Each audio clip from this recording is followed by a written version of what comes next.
Alright, welcome to my review of One Piece Chapter 1130, titled The Accursed Prince. So here we see as after a long day of training, Yamato, Otama, and Shinobu all went to sleep, and we see as somebody steals the katana that I believe Yamato had with them.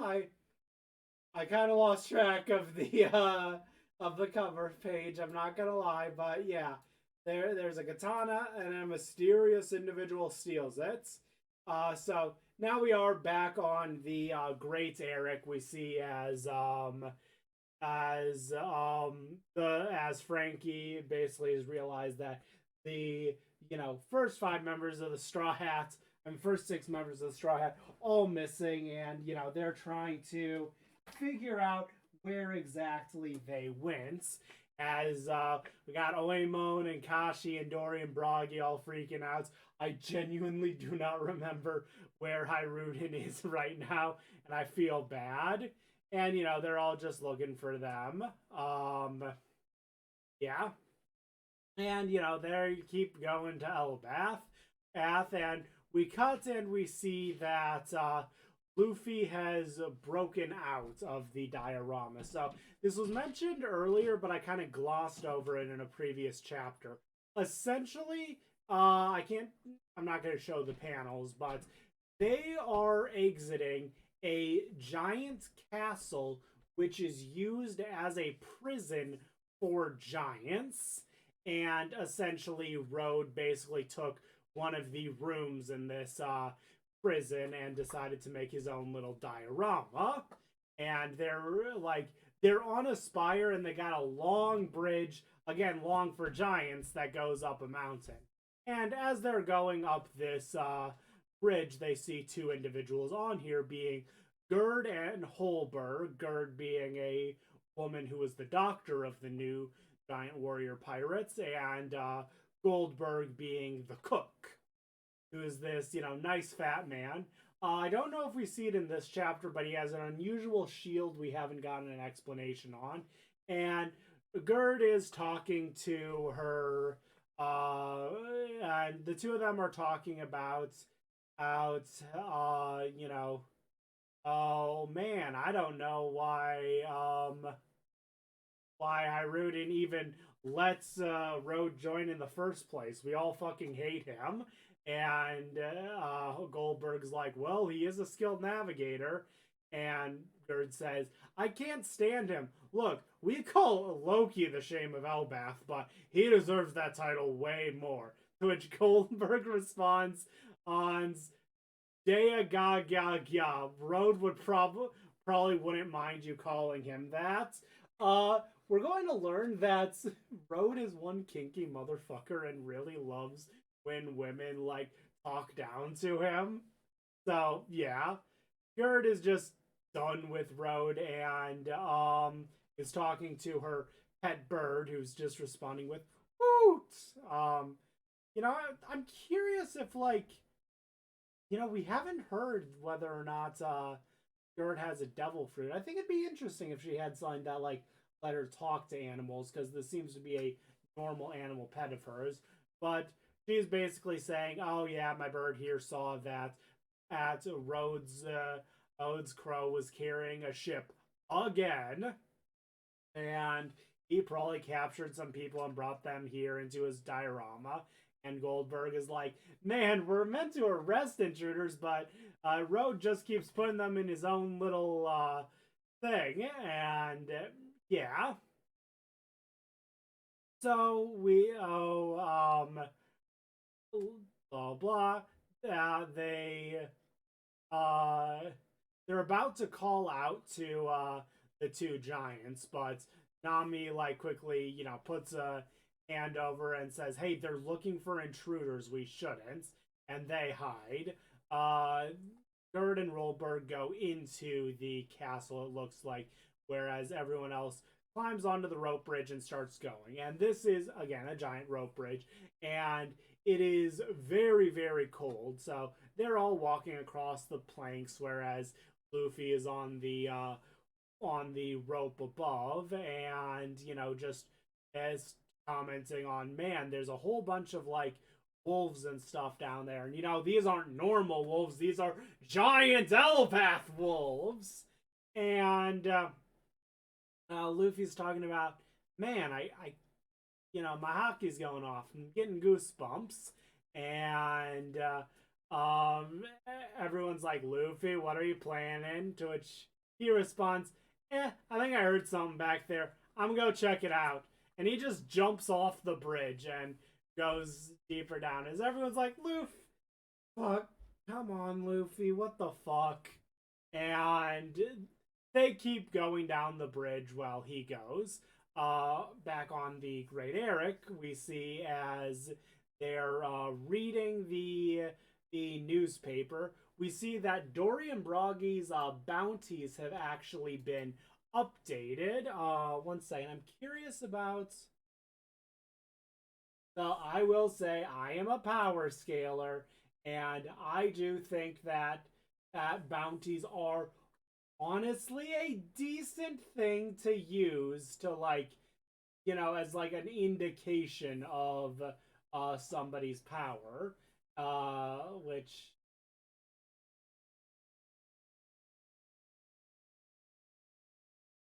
does the wiki have like a better list of bounties? Because this is just it's done in a weird order that I don't like. It's done by faction. I want it done by like highest to lowest. On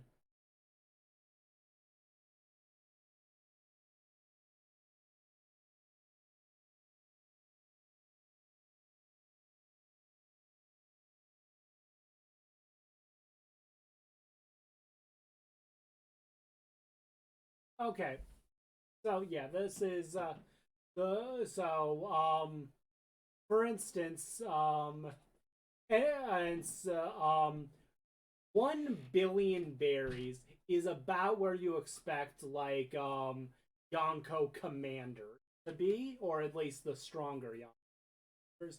Katakuri is like basically flat a billion. The only straw hats that are in that billion range are like Zoro, Sanji, and Jinbei. Kid and Law are also in that billion. And then in the multi-billion range is where you have Yonkos. I believe all the Yonkos are around the 4 billion range. Let me check real quick.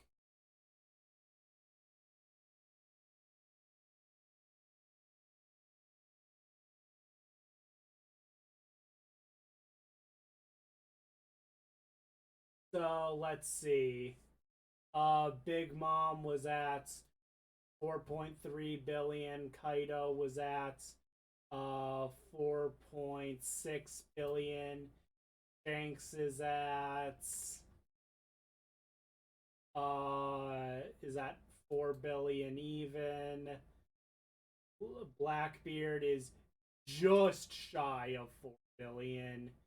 Luffy is 3 billion even. Buggy is just over 3 billion. And then when we get to like Whitebeard was just over 5. Roger was is about 5.5. We know Rocks is bounty actually. Uh,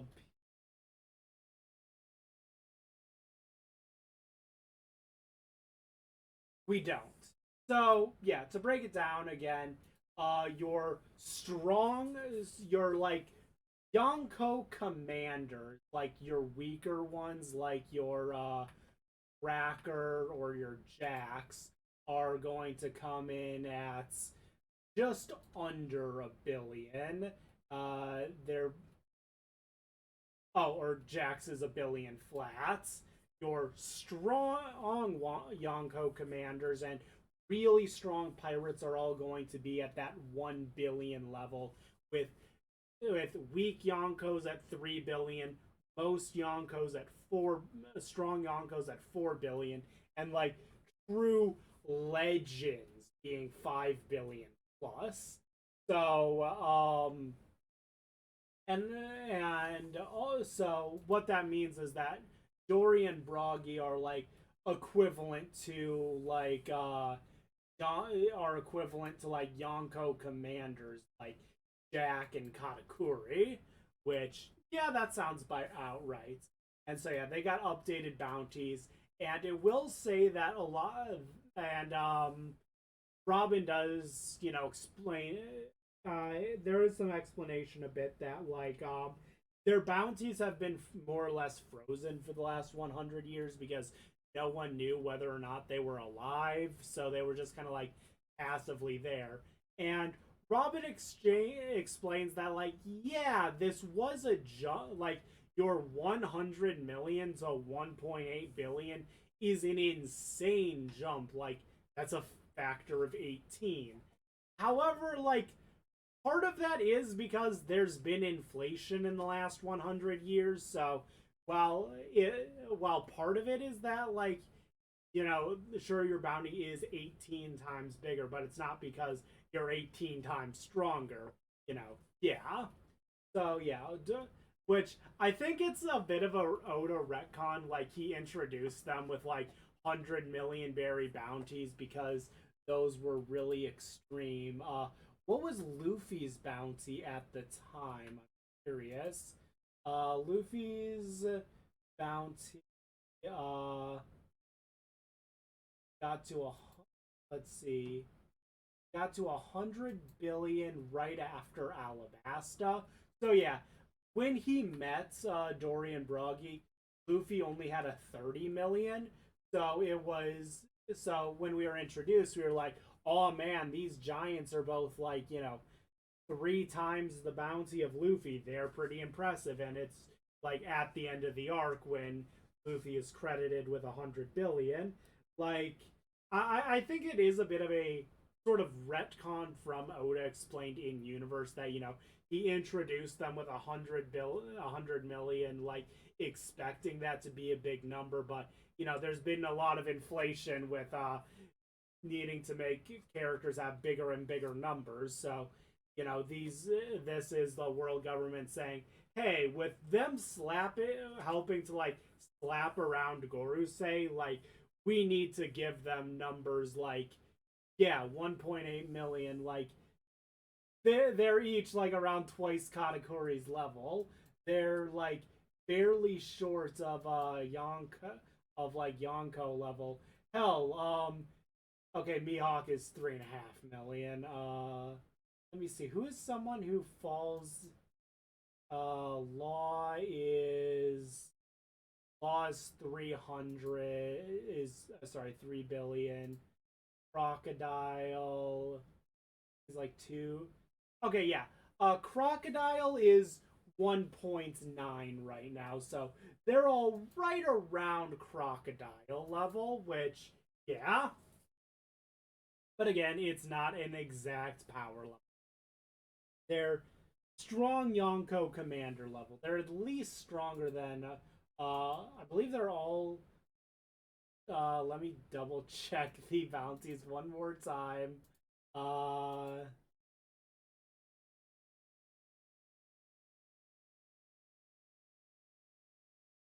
yeah, Sanji's at 1 billion flats. Zoro's at 1 billion flats, and Jinbei I think is her. Jinbei's at like 1 billion flats. Yeah. So so yeah, Dory and Broggy basically are stronger than all non-Luffy Straw Hats. Anyways, now that the ranting about power scaling with a number that's not supposed to be used as a power scale is over, as they're reading the newspaper, they also see that that Luffy has been blamed for killing Dr. Vegapunk. You got this great moment where Lilith is laughing and talking to Frankie. Wow, you guys killed me, huh? To which Frankie says, shut up! We fought tooth and nail to save ya! And as they're looking at this photo, they see that the picture of Luffy in Gear 5 has an X on his arm. And they're like, huh, you know, granted, it's hard to watch Luffy when he's fighting that fast, but I don't remember the X on that arm. Wonder what that's about. And I'd like to say that, you know, the photos of Gear 5 Luffy, those got to, you know, Big News Morgans who published it. New Morgans has to have a master copy. So Vivi inside of the news coup would have seen this, and she wanted to somehow say to Luffy, "Hey, I'm with Morgans. I'm safe."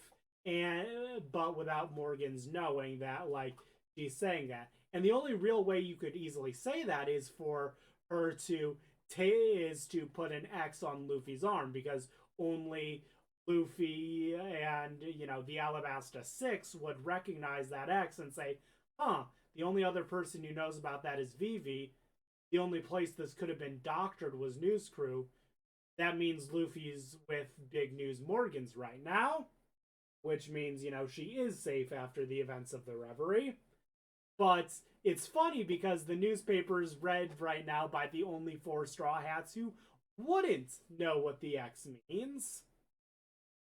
Let's see. They also start talking about how, blah blah, how Hirudin is actually the king's son. He's one of the princes of Elbath, but he is not the other prince. There is a second. That would be Loki. When he was born, people called him the accursed prince. He devoted himself to darkness. A few years ago, he was crucified. He tried to flee, but all of us came together and tied him up.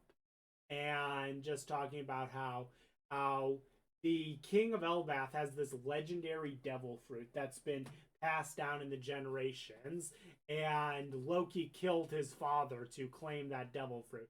Now it's not clear, is the devil fruit passed down from king to king, and, you know, in fruit form, or is it eaten by the king, and then when they die, the prince will, like, eat the fruit as part of, like, the inauguration thing?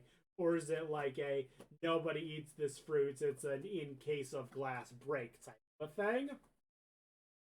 But yeah, Loki has these very dangerous devil fruits, and because of that, he is tied up. He is tied to the bottom of the tree in a shit ton of sea prism chains, and in front of him, the person who heard his roar was good old Luffy. Loki's just chained up there.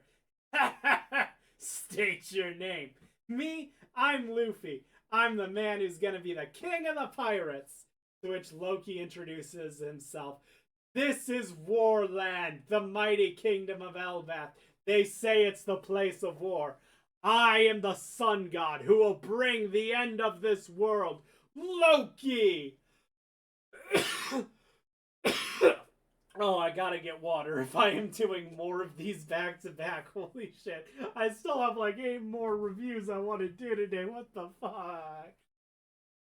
So, one thing that's going to be a sort of theme I've noticed by going through later chapters is that what the sun god is a major theme uh in yeah, what the sun god is a major theme in this story.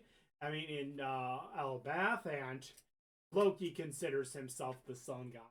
It's possible that, like, Loki's devil fruit is similar to the sun god in some way, but we have yet to see.